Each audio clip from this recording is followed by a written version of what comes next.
The Apostle Paul said that if you're married to an unbelieving spouse and that unbelieving spouse decides to leave, then you're free from the bond. The bond he's talking about is the free from the bond of marriage. When your spouse leaves the marriage, who's an unbeliever, then that bond of marriage is broken. That means you're free from that bond of marriage.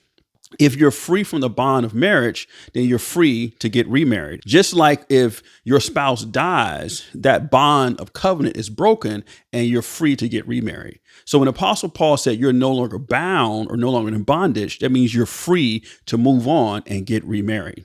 What was happening in the early church, people were getting saved. Sometimes the husband gets saved and not the wife. Sometimes the wife would get saved and not the husband. So the Apostle Paul teaches that early church that if you're married to an unbeliever, don't just automatically put away your unbelieving spouse. If they want to stay with you, don't divorce them.